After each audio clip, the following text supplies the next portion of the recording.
Yo me llamo Arnulfo Martínez, soy moreliano y nací un 6 de noviembre de 1958 y fui niño cantor como a los 7, ya fui del primer coro. Resultó que la música me transformó porque era un chiquillo muy latoso, siendo un niño cantor. Tuve mucha suerte también de que el coro que me correspondió fue a Los Ángeles, California. Conocí entonces Hollywood, conocí Disneylandia, fuimos a Alemania, Würzburg, Colonia, Bottrop. Son partes importantes en el desarrollo de un proceso imaginativo. Y me metieron después de la primaria al Salesiano, y en el Salesiano yo no sabía, pero entre otras cosas me castigaban mucho. Vi que había un grupo de escuincles que estaban haciendo en el piso unas suertes de pinturas que estaban haciendo y que me dijeron que los usaban para poner las obras de teatro, porque eran un taller de teatro. Yo dije, ¿y eso qué es? Entonces hacía falta una voz adentro de una cueva, en una obra. Y dije, yo lo hago. A partir de allí hice muchas obras, porque entonces ya pasé de ser un ayudante extra que estaba allí a ser miembro honorario del grupo.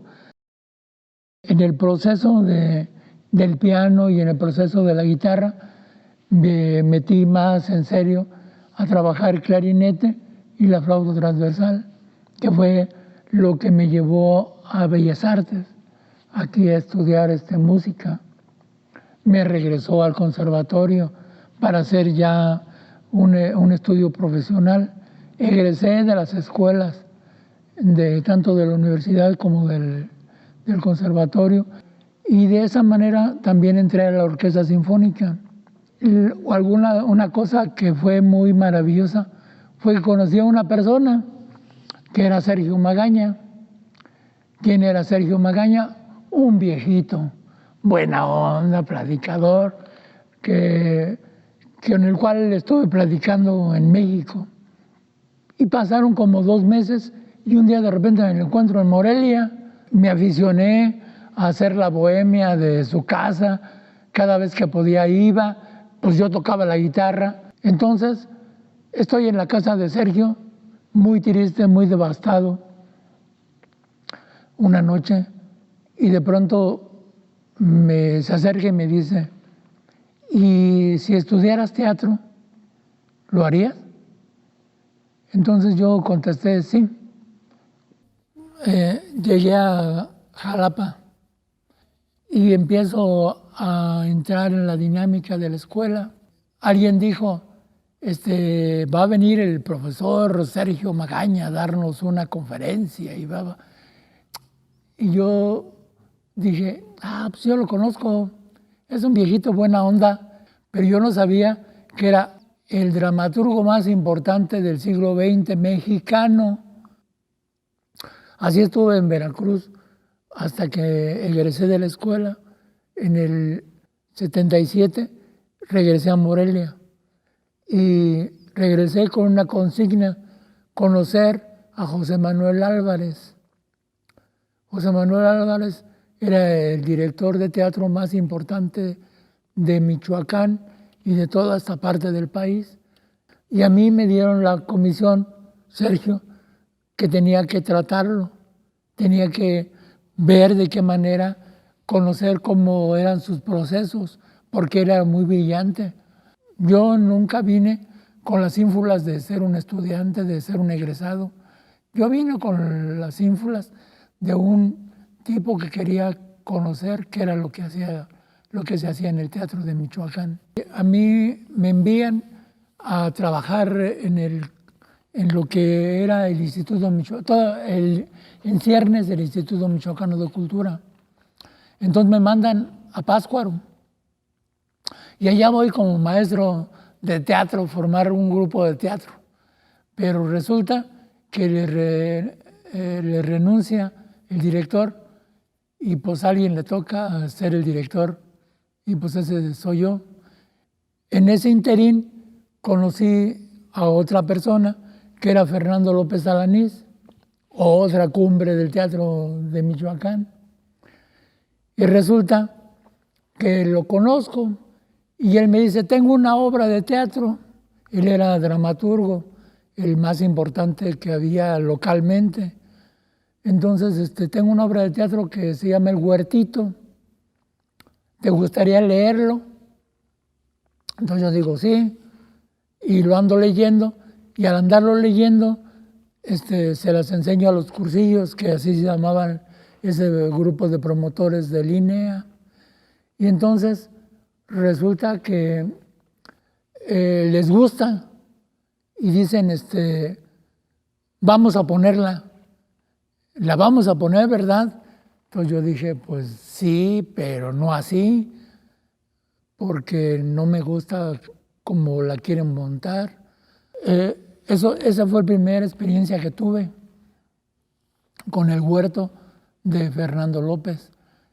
Y al verla, se queda boquiabierto y dice, oye, ¿le cambiaste cosas? Dije, no, nada más moví las escenas así y volví, reinvertí. Dijo, pues me gusta, así lo voy a publicar. Y así está publicada. La publicó como la vio ese día. En el 81 iniciamos un proceso largo que fue el 1 más 1 más 2 igual a 4. Fue una experiencia muy interesante porque hicimos un teatro callejero. Nosotros fuimos el primer grupo que puso una cosa que se llamó Operación Callejera. Participamos en muchas muestras, ganamos las muestras estatales. Debimos haber hecho más de 8,000 funciones. En la mañana teníamos programas para niños. En la noche, en la tarde, hacíamos programas para adultos. En las peñas, en los bares, en todos lugares donde había un espacio, allí nos metíamos a hacer un teatro especial para eso. De repente, yo participé en el año 86 una convocatoria, primer encuentro nacional de teatro político en la ciudad de Amealco, en Querétaro. Primero presenté como prueba de que sí era director un espectaculito en una caída de agua y dijeron, pues que sí puede que pueda servir para director.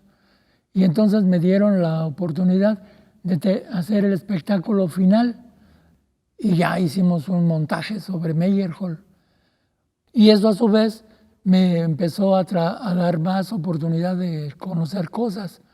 Y llegué aquí a Morelia de regreso de eso y me sumé a un proyecto, festejar el 450 aniversario de Morelia, cuyo líder era Roberto Briceño. Al tiempo que estaba en ese proyecto, pude hacer cosas como ser alumno de José Sánchez Sinisterra primero, y entonces entré ahí a la dramaturgia. He de decir que nunca dejé de escribir. Ya para esto, la escritura constituía una parte muy importante de mi hacer. Incluso me puse un seudónimo, Emilio Labrocha. Publiqué muchas revistitas en muchos lugares y algunas obras. Resultó que llegó a oídos de Roberto Briceño. Hice un texto de 28 cuartillas, que es el publicado por la Junta Conmemorativa del 450, que fueron las que se escenificaron ese día. Y entonces, de ahí ya empezaron a pasar otras cosas. Y entonces constituimos un ejercicio que se llamó la compañía trashumante El Carro de Heno. Entonces ya yo adquirí la postura de ser el director. Les parecerá confuso decir esto, pero es un proceso en vivo que se va haciendo, que se va realimentando vez tras vez. Eres un director de escena, no nada más dirigiendo a los actores. Ser director de escena es la visión que tienes. Por ejemplo, por eso me permití, por ejemplo, al montar el Don Juan, cambiar el plano del espacio donde se hacía, ponerlo en otro lugar, mover las piezas desde otra perspectiva, porque era la dirección la que imponía, la que se imponía, la que tenía la mano, no la voz del dramaturgo, no la voz del actor, que son procesos distintos.